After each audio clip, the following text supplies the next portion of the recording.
Welcome to 2020 news. నేను Harisha. Updates చూద్దాం. AP మంత్రిమండలి ఇవాళ భేటీ కానుంది. సెక్రటేరియట్లో జరిగే సమావేశంలో అసెంబ్లీ బడ్జెట్ సమావేశాలపై ప్రధానంగా చర్చించనున్నారు. మార్చిలో జరగనున్న బడ్జెట్ సమావేశంలో ఆయా శాఖల డిమాండ్లను కూడా కేబినెట్ చర్చించనుంది. ఇదివరకే 2021-22 ఆర్థిక సంవత్సరానికి సంబంధించిన రాబడి, ఖర్చులు, అప్పులపై సీఎం జగన్ అధికారులతో సమీక్షలు నిర్వహించారు. కరోనా సంక్షోభంతో కుదేలైన రాష్ట్ర ఆదాయాన్ని పెంచడంపైన కేబినెట్ భేటీలో చర్చించనున్నారు. అసెంబ్లీ సమావేశాల తేదీని కూడా కేబినెట్ మీట్లోనే ఖరారు చేసే అవకాశం ఉంది. ఇటు ఉద్యోగులకు పీఆర్సీ ప్రకటించే అంశంపైన కేబినెట్లో చర్చించే అవకాశం ఉంది. ఇప్పటికే వివిధ ఉద్యోగ సంఘాల ప్రతినిధుల నుంచి పీఆర్సీ విషయమై అభిప్రాయాలు స్వీకరించారు. దీంట్లో భాగంగా 30% అటు ఇటుగా పీఆర్సీ ప్రకటించే సూచనలు ఉన్నాయనే చర్చ జరుగుతోంది. దీనిపై కేబినెట్ భేటీలో చర్చించి తుది నిర్ణయం తీసుకున్నట్లు తెలుస్తోంది. తిరుపతి వేదికగా మార్చి 4న జరిగే సదరన్ జోనల్ కౌన్సిల్లో మాట్లాడాల్సిన రాష్ట్ర విభజన అంశాలపైన కేబినెట్ చర్చించనుంది. ప్రధానంగా విశాఖ ఉక్కు ప్రైవేటీకరణ ఆందోళనపైన సమావేశంలో చర్చ జరిగే అవకాశం ఉంది. కేంద్రం తీసుకున్న నిర్ణయాన్ని వెనక్కు తీసుకునేందుకు రాష్ట్ర ప్రభుత్వం పోషించాల్సిన పాత్రపై మంత్రివర్గం చర్చించనుంది. తెలంగాణలో పట్టభద్రుల ఎమ్మెల్సీ ఎన్నికల నామినేషన్ దరఖాస్తు గడువు నేటితో ముగియనుంది. మహబూబ్ నగర్, రంగారెడ్డి, హైదరాబాద్తో పాటు నల్గొండ, ఖమ్మం, వరంగల్ ఎమ్మెల్సీ స్థానాల్లో నామినేషన్లు భారీగా దాఖలయ్యాయి. మహబూబ్ నగర్, రంగారెడ్డి, హైదరాబాద్ స్థానానికి టీఆర్ఎస్ తరపున మాజీ ప్రధాని పివి కుమార్తె వాణిదేవి నామినేషన్ దాఖలు చేశారు. అయితే నామినేషన్కు మరికొన్ని పత్రాలు జత చేయాలని అధికారులు సూచించారు. దీంతో టీఆర్ఎస్ నేతలు వెంటనే స్పందించి సంబంధిత డాక్యుమెంట్లను సమర్పించారు. అయితే గ్రాడ్యుయేట్ సీట్లో వాణిదేవిని దింపడం ద్వారా పివి కుటుంబానికి కేసీఆర్ అన్యాయం చేస్తున్నారంటూ విమర్శించారు కాంగ్రెస్, బీజేపీ నేతలు. నామినేషన్లు ఆమె విత్డ్రా చేసుకోవాలని కోరారు. హైదరాబాద్, రంగారెడ్డి, మహబూబ్ నగర్ పట్టభద్రుల నియోజకవర్గానికి బీజేపీ తరపున రామచంద్రరావు నామినేషన్ దాఖలు చేశారు. 100% హాజరుతో ప్రజా సమస్యలపై శాసన మండలిలో గళమెత్తిన తనను మరోసారి గెలిపించాలని ఓటర్లను కోరారు. నిరుద్యోగులు, ఉద్యోగుల సమస్య పరిష్కారానికి కృషి చేస్తానన్నారు.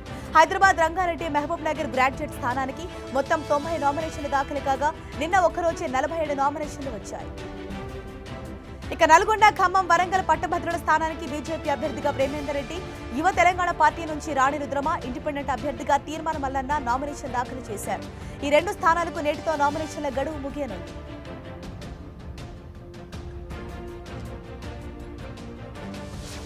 హైదరాబాద్ లో జరుగుతున్న బయో ఏషియా సదస్సు ఇవాటితో ముగియనుంది. నేడు ఆరోగ్య పరిరక్షణలో నూతనత్వం అనే అంశంపై చర్చలో మైక్రోసాఫ్ట్ సీఈఓ సత్యనారాయణతో కలిసి మంత్రి కేటీఆర్ పాల్గొంటారు. ఈ చర్చలో జీవశాస్త్రాలు, ఆరోగ్య పరిరక్షణ రంగంలో సాంకేతికత, డిజిటల్ సేవలు, స్టార్టప్ల పాత్రపై చర్చించనున్నారు. ప్రపంచాన్ని కరోనా మహమ్మారి వణికిస్తున్న క్రమంలో బయో ఆసియా సదస్సు కొత్త పరిష్కారాలను చూపించే అవకాశం ఉంది. నిన్న జరిగిన సదస్సులో భారత్ బయోటెక్ సంస్థ కోవాక్సిన్ టీకా తీసుకురావడం గర్వకారణమన్నారు మంత్రి కేటీఆర్. ప్రపంచ టీకాల రాజధానిగా హైదరాబాద్ మారిందన్నారు. ఈ విషయం చెప్పుకోవడానికి తమకు గర్వంగా ఉందన్నారు. ప్రపంచమంతా హైదరాబాద్ వైపు చూస్తుందన్నారు. సుల్తాన్పూర్లో వైద్య పరికరాల పార్క్ను నిర్మిస్తున్నామన్నారు. తెలంగాణ ప్రభుత్వం ప్రతిష్టాత్మకంగా నిర్వహిస్తున్న ఈ ప్రారంభ కార్యక్రమానికి ప్రపంచ నలుమూలల నుంచి 30,000 మంది జీవశాస్త్ర నిపుణులు, ఫార్మా, లైఫ్ సైన్సెస్ కంపెనీల ప్రతినిధులు హాజరయ్యారు. స్వదేశీ కరోనా టీకా కోవాక్సిన్ అభివృద్ధి చేసిన భారత్ బయోటెక్ సంస్థ సీఎండీ, జేఎండీలకు ప్రతిభా పురస్కారాలు వరించారు. డాక్టర్ కృష్ణ ఎల్లా, సుచిత్ర ఎల్లకు మంత్రి కేటీఆర్ పురస్కారాలు అందించారు.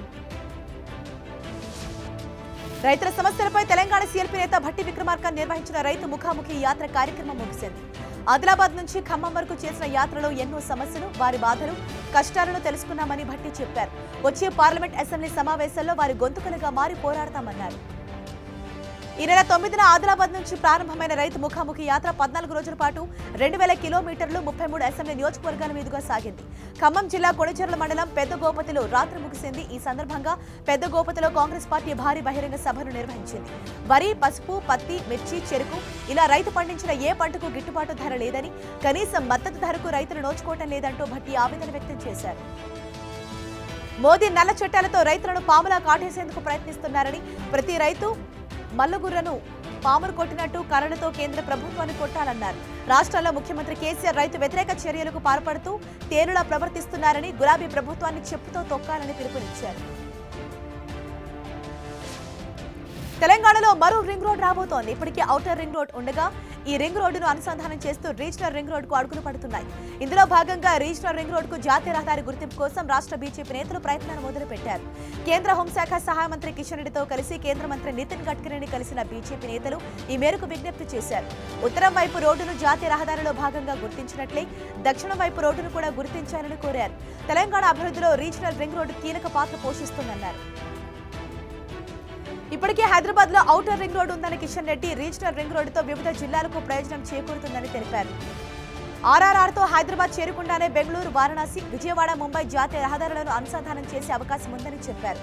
దీనివల్ల సమయం, ఇంధనం ఆదా అవుతుందని, ప్రతిపాదిత నూతన రీజనల్ రింగ్ రోడ్డుతో మరింత అభివృద్ధి జరుగుతుందని చెప్పారు. తూప్రాన్, గజ్వేల్, జగదేవ్పూర్, తుర్కపల్లి, భువనగిరి, పోచంపల్లి, చౌటుపల్, సంస్థాన్, నారాయణపూర్, యాచారం, కడ్తాల్, షాద్నగర్, పరిగి, పోడూరు, చేవెళ్ల, శంకరపల్లి మండలాల మీదుగా రీజనల్ రింగ్ రోడ్డు ప్రాజెక్టు వెళ్లే అవకాశం ఉంది. 338 కిలోమీటర్ల పొడవు నిర్మాణంతో రీజనల్ రింగ్ రోడ్డును నిర్మించనున్నారు. రీజనల్ రింగ్ రోడ్ నిర్మాణానికి మొత్తం 17,000 కోట్ల రూపాయలు ఖర్చు కానుంది. ఇందులో 4,000 కోట్లు భూసేకరణకి అవ్వనున్నట్లు తెలుస్తోంది.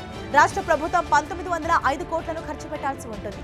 రాష్ట్ర ప్రభుత్వం భూసేకరణ త్వరగా జరిపితే రీజనల్ రింగ్ రోడ్ నిర్మాణం వేగంగా చేపడతామంటూ బీజేపీ నేతలకు గడ్కరీ చెప్పినట్లు తెలుస్తోంది. తెలుగు రాష్ట్రాలతో పాటు దేశవ్యాప్తంగా ఈ మధ్యకాలంలో సైబర్ నేరాలు పెరిగిపోతున్నాయి. ప్రజల అలసత్వం, అమాయకత్వంతో సైబర్ నేరగాళ్లు చెలరేగిపోతున్నారు. తేరుకునే లోపే నిండా ముంచేస్తున్నారు. దీంతో వాటికి చెక్ పెట్టేందుకు తెలంగాణ పోలీసులు మరో వినూత్న కార్యక్రమానికి తెరలేపారు. సైబర్ నేరాలను ఆదిలోనే పరిష్కరించేందుకు సైబర్ వారియర్లను సిద్ధం చేస్తున్నారు. ఇందులో భాగంగా ప్రతి పోలీస్ స్టేషన్లోనూ 2 నుంచి 5 సైబర్ యోధులుగా శిక్షణ ఇవ్వనున్నట్లు రాష్ట్ర డీజీపీ మహేందర్ రెడ్డి తెలిపారు. సైబర్ నేరాలను అరికట్టడం, ఈ తరహా కేసులపై సాంకేతికత సాయంతో విచారణ జరపడం, ప్రజల్లో అవగాహన కలిగించడం ఈ సైబర్ వారియర్ల విధి. దీనికి సంబంధించిన కార్యాచరణను తెలంగాణ డీజీపీ మహేందర్ రెడ్డి వెల్లడించారు. రాష్ట్ర వ్యాప్తంగా అన్ని పోలీస్ స్టేషన్స్ లో ఈ తరహా సేవలు త్వరలోనే అందుబాటులోకి రానున్నట్లు ఖాకీ బాస్ తెలిపారు. తెలంగాణ పోలీసులు తీసుకువస్తున్న ఈ వినూత్న కార్యక్రమంపై నెటిజన్లు స్పందిస్తున్నారు. ఇదో అద్భుతమైన కార్యక్రమమని, దీనివల్ల సైబర్ నేరాలపై ప్రజలకు మరింత అవగాహన పెరుగుతుందని కామెంట్ చేస్తున్నారు. విప్లవ రచయితల సంఘం నేత వరవరరావుకు ఎట్టకేలకు బెయిల్ మంజూరైంది. షరతులతో కూడిన తాత్కాలిక బెయిల్ను బాంబే హైకోర్టు మంజూరు చేసింది. అనారోగ్య కారణాల రీత్యా ఆయనకు 6 నెలల పాటు బెయిల్ మంజూరు చేస్తున్నట్లు జస్టిస్ షిండే, మనీష్ల ద్విసభ్య ధర్మాసనం ప్రకటించింది. 2018 ఆగస్టు 28న ఎల్గార్ పరిషత్ భీమా కోరేగావ్ కేసులో అరెస్ట్ అయిన వరవరరావు జ్యుడిషియల్ రిమాండ్లో ఉంటూ విచారణ ఎదుర్కొంటున్నాడు. అనారోగ్య కారణాల రీత్యా తనకు బెయిల్ మంజూరు చేయాలంటూ ఆయన బాంబే హైకోర్టులో పిటిషన్ వేశారు. అయితే వరవరరావుకు బెయిల్ మంజూరు చేసిన హైకోర్టు ద్విసభ్య ధర్మాసనం ఈ 6 నెలల కాలంలో ఆయన ముంబై నగరాన్ని వీడి బయటకు వెళ్లరాదని ఆదేశించింది. అదేవిధంగా కేసు విచారణకు సంబంధించి ఎలాంటి బహిరంగ ప్రకటనలు చేయరాదని, కేసులో సహా నిందితులుగా ఉన్న వారితో మాట్లాడవద్దని సూచించింది. ఒకవేళ 6 నెలల తర్వాత ఆరోగ్యం మెరుగుపడకపోతే బెయిల్ పొడిగింపు కోసం మళ్లీ దరఖాస్తు చేసుకోవాలని కోర్టు తెలిపింది. తెలంగాణలో కూడా కరోనా కేసుల సంఖ్య క్రమంగా పెరుగుతోంది. ఉమ్మడి కరీంనగర్ జిల్లాలో రోజుకో చోట కరోనా కేసులు వెలుగు చూస్తున్నాయి. తాజాగా మెట్పల్లిలోని ఎస్బీఐ వ్యవసాయ అభివృద్ధి బ్యాంకు సిబ్బంది కరోనా బారిన పడ్డారు. ఒకేసారి 4 సిబ్బందికి కరోనా సోకింది. దీంతో బ్యాంక్ అధికారులు అప్రమత్తమయ్యారు. బ్యాంకు లావాదేవీలు నిలిపివేస్తున్నట్లు నోటీస్ బోర్డు పెట్టారు. కరోనా కేసులు పెరుగుతుండటంతో అక్కడి ప్రజలు బెంబేలెత్తిపోతున్నారు.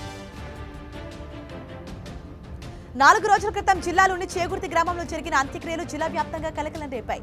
చేగుర్తి గ్రామానికి చెందిన ఓ వ్యక్తి అంత్యక్రియలో పాల్గొన్న 4 కరోనా సోకినట్లు తేలింది. వెంటనే అధికారులు అంత్యక్రియలో పాల్గొన్న వారికి కరోనా టెస్టులు చేయగా మొత్తం 37 పాజిటివ్ కేసులు నమోదయ్యాయి. దీంతో చేగుర్తిలో మెడికల్ క్యాంప్ ఏర్పాటు చేసి వైద్య సహాయం అందిస్తున్నారు.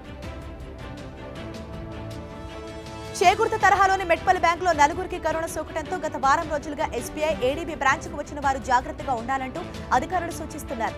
ముందస్తుగా కరోనా టెస్టు చేయించుకోవాలని కోరుతున్నారు. బ్యాంకుకు వెళ్లి వచ్చిన వారు కొన్ని రోజుల పాటు హోం క్వారంటైన్లో ఉండాలని చెబుతున్నారు. పుదుచ్చేరిలో ఇప్పుడు ఏం జరుగుతుందనేది సర్వత్రా ఆసక్తికరంగా మారింది.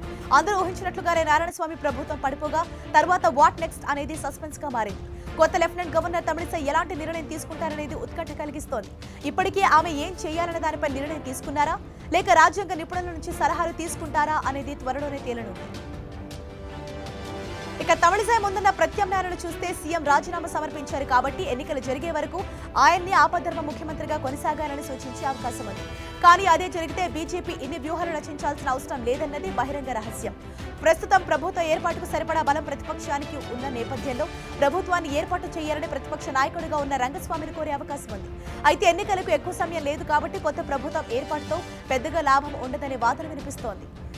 మరోవైపు అసెంబ్లీలో ఎన్నికలు జరిగే వరకు పుదుచ్చేరిలో రాష్ట్రపతి పాలన విధించాలని కేంద్రానికి సిఫారసు చేసే అవకాశం ఉంది. దీనికే తమిళిసై మొగ్గు చూపే అవకాశం ఉంది. ఒకవేళ అదే జరిగితే ఎన్నికల సమయానికి పుదుచ్చేరి రాజకీయాలు మొత్తం కేంద్రంలో ఉన్న బీజేపీ నియంత్రణలో ఉన్నట్లే. అయితే ఆమె నేరుగా నిర్ణయం తీసుకుంటారా లేదా ప్రభుత్వాన్ని ఏర్పాటు చేయమని ప్రతిపక్షాన్ని అడిగిన తర్వాత నిర్ణయం తీసుకుంటారా అన్నది సస్పెన్స్ గా మారింది. పుదుచ్చేరిలో కాంగ్రెస్ ప్రభుత్వం కూలిపోవడంతో మరోసారి హస్తం పార్టీ తీరుపై దేశవ్యాప్తంగా చర్చ జరుగుతోంది. ఇప్పటికే లోక్సభలో ఉనికి కోల్పోయి స్థితిలో ఉన్న పార్టీ ప్రస్తుతం తన చేతిలో ఉన్న రాష్ట్రాలను కూడా చేర్చార్చుకుంటోంది. బీజేపీ వ్యూహాలకు తట్టుకోలేక ఏడాదిలోనే 2 రాష్ట్రాల్లో ప్రభుత్వాన్ని కోల్పోయింది. ప్రస్తుతం దేశవ్యాప్తంగా కాంగ్రెస్ పార్టీ సొంతంగా పంజాబ్, రాజస్థాన్, ఛత్తీస్గఢ్ రాష్ట్రాల్లో అధికారంలో ఉండగా మహారాష్ట్ర, జార్ఖండ్లో సంకీర్ణ ప్రభుత్వంలో భాగస్వామిగా ఉంది. పుదుచ్చేరి తరహా రాజకీయమే ఏడాది క్రితం మధ్యప్రదేశ్లో జరిగింది. కాంగ్రెస్ కు చెందిన కీలక నేత సింధియా తన వర్గం ఎమ్మెల్యేలతో తిరుగుబాటు చేయడంతో ప్రభుత్వం కూలిపోయింది. కర్ణాటకలో మిత్రపక్షాలతో కలిసి ప్రభుత్వాన్ని ఏర్పాటు చేయగా బీజేపీ పాచికలకు కుప్పకూలింది. గోవాలో అతిపెద్ద పార్టీగా అవతరించినప్పటికీ ప్రభుత్వాన్ని ఏర్పాటు చేయడంలో విఫలమైంది. ఇటు రాజస్థాన్లో కాంగ్రెస్ ప్రభుత్వం ఉన్నప్పటికీ అక్కడ కూడా అసంతృప్తులు భగ్గుమంటూనే ఉన్నాయి.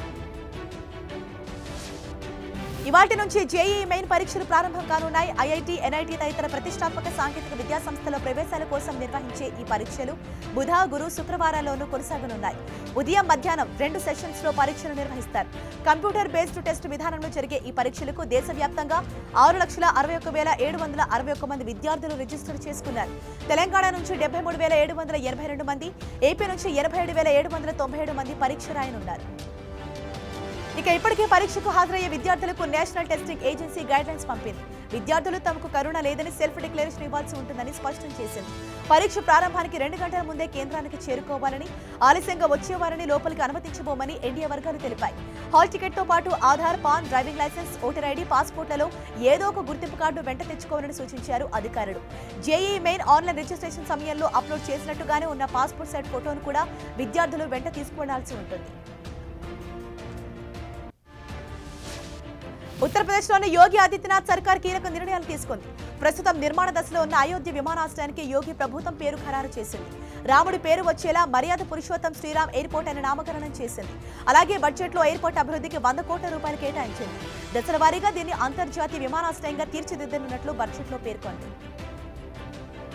అలాగే జవార్ ఎయిర్పోర్ట్ లో ప్రస్తుతం 2గా ఉన్న ఎయిర్ స్ట్రిప్లను 6కు పెంచేందుకు 2,000 కోట్ల యోగి సర్కార్ కేటాయించింది. అలీగఢ్, మొరాదాబాద్, మీరట్ వంటి నగరాలకు సైతం త్వరలో విమాన సేవలు అందబోతున్నాయని యోగి ఆదిత్యనాథ్ వెల్లడించారు. యోగి సర్కార్ రాష్ట్రంలో అనేక నగరాలకు పాత పేర్లను తొలగించి కొత్త పేర్లను పెట్టగా తాజాగా ఎయిర్పోర్ట్ కు కూడా అలాంటి పేర్లు పెట్టడంతో ప్రతిపక్షాలు విమర్శలు గుప్పిస్తున్నాయి. బాబా రామ్దేవ్ కు చెందిన పతంజలి సంస్థ తయారు చేసిన కొరోనిల్పై పెద్ద దుమారమే నడుస్తోంది. ఎలాంటి శాస్త్రీయ ఆధారం లేని మందుపై ఎలా ప్రచారం చేస్తారని కేంద్రంపై ఇండియన్ మెడికల్ ఆర్గనైజేషన్ ప్రశ్నించింది. ఈ మందుకు స్వయంగా కేంద్ర వైద్యారోగ్య శాఖ మంత్రి హర్షవర్ధన్, మరో కేంద్ర మంత్రి నితిన్ గడ్కరీ ప్రచారం చేయడాన్ని తప్పుపట్టింది. తప్పుడు, అశాస్త్రీయ మందులు ప్రజల ముందుకు ఎలా తీసుకొస్తారని నిలదీసింది. ఈ నెల 19న రామ్దేవ్ బాబాతో కలిసి కేంద్ర మంత్రులు కొరోనిల్ మందును విడుదల చేశారు. కొరోనిల్ మందుకు ఫార్మాస్యూటికల్ ప్రొడక్ట్ గా సర్టిఫికేట్ ఉందని, దీనిపై ప్రపంచ ఆరోగ్య సంస్థకు చెందిన మరో సర్టిఫికేట్ కూడా ఉందని బాబా రామ్దేవ్ ప్రకటించారు. అయితే దీనిపై ప్రపంచ ఆరోగ్య సంస్థ స్పందించింది. తాము కొరోనిల్ కు ఎలాంటి సర్టిఫికేట్ జారీ చేయలేదని ట్విట్టర్లో తెలిపింది. ఇటు ఐఎంఏ కూడా తాము ఎలాంటి పరీక్షలు చేయలేదని, బాబా రామ్దేవ్ సర్టిఫికేట్ ఉందని ఎలా చెప్పుకుంటారని ప్రశ్నించింది. సాక్షాత్తు కేంద్ర మంత్రుల ముందే బాబా రామ్దేవ్ అబద్ధాలు చెప్పారని ఆగ్రహం వ్యక్తం చేశారు. ఇటు బాబా రామ్దేవ్ వ్యాఖ్యలపై కేంద్ర మంత్రి హర్షవర్ధన్ స్పందించిపోవటాన్ని కూడా ఎంఐఎం తప్పుపట్టింది. వైద్యుడిగా ఉన్న హర్షవర్ధన్ ఈ మందును ఎలా సమర్థిస్తారని ప్రశ్నించింది. బాబా రామ్దేవ్ తీసుకొచ్చిన మందుకు అంత సామర్థ్యం ఉంటే 32,000 కోట్లు ఖర్చు చేసి వ్యాక్సినేషన్ను ఎందుకు తీసుకొస్తున్నారని సెటైర్లు వేసింది. దీనిపై సమాధానం చెప్పాలని డిమాండ్ చేసింది. అయితే ఈ మందు కరోనా నివారణకు పనికిరాదని, కేవలం రోగ నిరోధక శక్తి పెరగడానికి దోహదం చేసే మందుగా అమ్మాలని గతంలోనే ఆయుష్ మంత్రిత్వ శాఖ ప్రకటించింది. వ్యవసాయ చట్టాలను రద్దు చేయాలని డిమాండ్ చేస్తూ రైతులు గణతంత్ర దినోత్సవం రోజున ఎర్రకోట వద్ద నిరసనలు చేశారు. ఈ ఆందోళన ముసుగులో కొందరు నిరసనకారులు రెచ్చిపోయారు. పోలీసులను కత్తులతో బెదిరించడం, వారిపై దాడి చేయడంతో పాటు ఎర్రకోటపైకి ఎక్కి హల్చల్ చేశారు. ఈ ఘటనను సీరియస్ గా తీసుకున్న ఢిల్లీ పోలీసులు విచారణను వేగవంతం చేశారు. ఇందులో భాగంగా ఇప్పటికే పలువురిని పోలీసులు అరెస్ట్ చేయగా తాజాగా మరో వ్యక్తిని అరెస్ట్ చేసినట్లు ఢిల్లీ పోలీసులు తెలిపారు. ఎర్రకోటపైకి ఎక్కడమే కాకుండా కత్తులతో విన్యాసం చేస్తూ ఆందోళనకారులను హింసకు ప్రేరేపించారనే కారణంతో ఢిల్లీలోని స్వరూప్ నగర్ కు చెందిన 29 ఏళ్ల యువకుడు జస్ప్రీత్ సింగ్ ను అదుపులోకి తీసుకున్నారు. అతనిని విచారించి ఘటనకు సంబంధించి మరిన్ని వివరాలు రాబట్టారని పోలీసులు భావిస్తున్నారు. జస్ప్రీత్ సింగ్ తో పాటు కోటపైకి ఎక్కిన మరికొంతమంది యువకులను కూడా పోలీసులు ఇప్పటికే అదుపులోకి తీసుకున్నారు. ఘటన జరిగిన సమయంలో తీసిన ఫోటోలు, వీడియోల ఆధారంగా వారిని గుర్తిస్తూ పట్టుకుంటున్నారు. ఇప్పటికే పోలీసుల అదుపులో ఉన్న మహేందర్ సింగ్ ఎర్రకోటపైకి ఎక్కేందుకు మొత్తం 6 పురమాయించినట్లు పోలీసుల విచారణలో తేలింది. ఒకవైపు పెట్రోల్, డీజిల్, గ్యాస్, పాలు ధరలు పెరిగిపోతుంటే ఇప్పుడు ఉల్లిగడ్డ ధరలు కూడా ఆకాశాన్ని తాకుతున్నాయి. గత కొన్ని వారాలలో ఉల్లి ధర రెట్టింపైంది. ఈ ఏడాది ప్రారంభంలో కిలోకు 30 రూపాయలకు ఉల్లిపాయను విక్రయించిన వ్యాపారులు ప్రస్తుతం కిలో 70 రూపాయలకు విక్రయిస్తున్నారు. దీంతో సామాన్యులకు చుక్కలు కనిపిస్తున్నాయి. ఇలా ధరలు పెరిగిపోతుండటంతో ప్రభుత్వాలపై తీవ్ర ఆగ్రహం వ్యక్తం చేస్తున్నారు. ఉల్లిపాయకు ఉత్పత్తి లేకపోవడం వల్ల సరఫరా కూడా తగ్గింది. ఇప్పుడు దాని ప్రభావం ధరలపై కనిపిస్తుంది. గత కొన్ని వారాలలో ఉల్లి ధర 2 రెట్లకు పైగా పెరిగింది. ముంబై, థానే, పూణే రీటైల్ మార్కెట్లో ప్రస్తుతం ఉల్లిపాయ కిలోకు 50 రూపాయల నుంచి 60 రూపాయల వరకు అమ్ముడవుతోంది. దేశంలోని అతిపెద్ద హోల్సేల్ ఉల్లి మార్కెట్ అయిన నాసల్గావ్లో రేటు గత 10 రోజుల్లోనే 15% నుంచి 20% పెరిగింది. పెరుగుతున్న ఉల్లి ధరలను క్యాష్ చేసుకునేందుకు వ్యాపారస్తులు సిద్ధమవుతున్నారు. అందుబాటులో ఉన్న ఉల్లిగడ్డను బ్లాక్ చేసి రేట్లు అమాంతం పెంచే ప్రయత్నం కూడా చేస్తున్నారు. ఈ చర్యలతో ప్రజలు తీవ్ర ఇబ్బందులు ఎదుర్కొంటున్నారు. అంగారకుడిపై ఒకప్పుడు జీవం ఉండేదా అనేది నిర్ధారించడానికి అమెరికా పంపిన పర్సివరెన్స్ రోవర్ ఆ గ్రహంపై కాల్మోపిన అద్భుత వీడియోను నాసా తాజాగా విడుదల చేసింది. 3 నిమిషాల 25 సెకండ్ల డ్యూరేషన్ ఉన్న ఈ వీడియోలో పర్సివరెన్స్ అరుణ గ్రహ ఉపరితలంపై ల్యాండ్ అయిన క్షణాలు ఈ వీడియోలో రికార్డ్ అయ్యాయి. రోవర్ ల్యాండ్ అవుతున్న సమయంలో అంగారకుడిపై దుమ్ము లేచిపోవటం, తాళ సాయంతో వ్యోమనౌక నుంచి రోవర్ కిందికి దిగటం, శాస్త్రవేత్తలు చెప్పట్లతో హర్షించడం వీడియోలో స్పష్టంగా కనిపిస్తోంది. పర్సివరెన్స్ రోవర్ శుక్రవారం అరుణ గ్రహ ఉపరితలంపై దిగింది. ఈ రోవర్లో రికార్డ్ స్థాయిలో 25 కెమెరాలు, 2 మైక్రోఫోన్లను ఇంజనీర్లు అమర్చారు. రోవర్ ల్యాండింగ్ సమయాన్ని రికార్డ్ చేయడానికి 7 కెమెరాలను ఇంజనీర్లు స్విచ్ ఆన్ చేశారు. రానున్న కొద్ది రోజుల్లో రోవర్ ల్యాండింగ్ కు సంబంధించిన మరిన్ని ఫోటోలు, వీడియో రికార్డింగ్లను వివరిస్తామని చెప్పిన 3 రోజులకే నాసా తాజాగా ఈ వీడియో విడుదల చేసింది. ఇప్పటికే పర్సివరెన్స్ అరుణ గ్రహ ఉపరితలానికి సంబంధించిన అద్భుతమైన ఫోటోలు పంపింది. ఇరాక్ మరోసారి బాంబుల మోతలతో దద్దరిల్లింది. రాజధాని బాగ్దాద్లోని అమెరికా ఎంబసీ టార్గెట్ గా రాకెట్ దాడి జరిగింది. 3 రాకెట్లు ఎంబసీకి సమీపంలో పడ్డాయి. అందులో ఒక రాకెట్ ఎంబసీకి కొద్ది మీటర్ల దూరంలోనే పడింది. హై సెక్యూరిటీ గ్రీన్ జోన్ దగ్గర 3 రాకెట్లు పడ్డాయని ఇరాక్ భద్రతా బలగాలు అధికారికంగా ప్రకటించాయి. అయితే ఈ ఘటనలో ఎవరూ గాయపడలేదని, ఎలాంటి ప్రాణ నష్టం జరగలేదని చెప్పాయి. ఆస్తి నష్టం మాత్రం జరిగిందని వెల్లడించింది. ఈ ప్రాంతంలో ఇతర దేశాలకు సంబంధించిన ఎంబసీలు కూడా ఉన్నాయి. ఈ రాకెట్ల దాడి వెనుక ఇరాన్ హస్తం ఉన్నట్లు తెలుస్తోంది. ఇరాన్ మద్దతున్న హిజ్బుల్ బ్రిగేడ్ తీవ్రవాద సంస్థ మద్దతుదారులే ఈ దాడికి పాల్పడినట్లు ఇరాక్ అనుమానిస్తోంది. వారం వ్యవధిలో అమెరికన్ లక్ష్యంగా జరిగిన 3వ దాడి ఇది. ట్రంప్ పరిపాలనలో తరచుగా అమెరికా ఎంబసీ సమీపంలో రాకెట్ల దాడి జరుగుతుండేవి.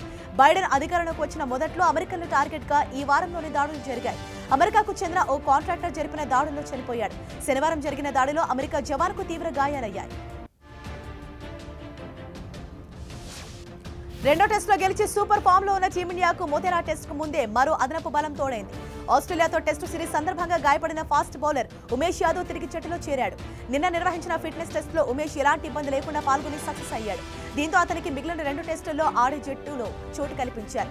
ఇక విజయ్ హజారే ట్రోఫీలో ఆడేందుకు గాను ముంబై పేసర్ శార్దుల్ ఠాకూర్ను టీమిండియా నుంచి విడుదల చేశారు. భారత్, ఇంగ్లాండ్ మధ్య 4వ టెస్టు సిరీస్ లో భాగంగా 3వ టెస్ట్ ఈ నెల 24 నుంచి మొతేరాలో జరగనుంది. ఈ సిరీస్ లో తొలి టెస్టులో ఇంగ్లాండ్ గెలవగా, రెండో టెస్టులో భారత్ ఘన విజయం సాధించి 1-1తో సమం చేసింది. ఈ ఏడాది జరగనున్న ఐపీఎల్ సీజన్ కు ముందే సన్ రైజర్స్ హైదరాబాద్ జట్టుకు అప్పుడే షాక్ తగినట్లు తెలుస్తోంది. ఆ జట్టు ప్రధాన బలం కెప్టెన్ డేవిడ్ వార్నర్ ఈ సీజన్ కు దూరమయ్యే అవకాశాలు కనిపిస్తున్నాయి. భారత్ తో జరిగిన వన్డే సిరీస్ లో గజ్జల్లో గాయంతో బాధపడుతూ సిరీస్ మధ్యలోనే తప్పుకున్న వార్నర్ ఆ తర్వాత టెస్టు సిరీస్ కు జట్టులోకి వచ్చినా తిరిగి మళ్లీ గాయపడ్డాడు. దీంతో అతను పూర్తిగా రెస్ట్ తీసుకోవాల్సిన పరిస్థితి ఏర్పడింది. తాజాగా గాయానికి సంబంధించి వార్నర్ స్పందించాడు. తాను పూర్తిగా కోలుకోవడానికి 6 నుంచి 9 నెలల సమయం పట్టే అవకాశం ఉందని వార్నర్ ప్రకటించాడు. ప్రస్తుతం చికిత్స తీసుకుంటున్నానని, త్వరగా కోలుకునే అవకాశం ఉందని చెప్పాడు. గత కొన్ని రోజులుగా త్రో వేయడానికి కూడా ఇబ్బందిగా ఉండేదని, వైద్యుల సలహాతో వచ్చే వారం నుంచి త్రో వేయడానికి ప్రయత్నిస్తానన్నారు. వికెట్ల మధ్య పరిగెత్తడమే ప్రస్తుతం తనకు ప్రధాన సమస్యగా ఉందన్నాడు. వార్నర్ భాయ్ త్వరగా కోలుకో అంటూ సన్ రైజర్స్ ఫ్యాన్స్ కామెంట్ చేస్తున్నారు. పంచాయతీ ఎన్నికలు ఇంకా పల్లెల్లో రాజకీయ వేడిని రగిలిస్తూనే ఉన్నాయి. గెలిచింది మేమేనంటూ ఫలితాలపై టీడీపీ, వైసీపీ ఎవరి వాదన వాళ్ళు వినిపిస్తున్నారు. ఇంతకీ పల్లె తీర్పును ఎలా అర్థం చేసుకోవాలి? రాజకీయ విమర్శలు ఇక్కడితో ఆగుతాయా? ఇదే అంశంపై నెక్స్ట్ బిహైండ్ ది హెడ్లైన్స్ లో డిస్కషన్ ప్రసారం అవుతుంది. Keep watching 10 TV.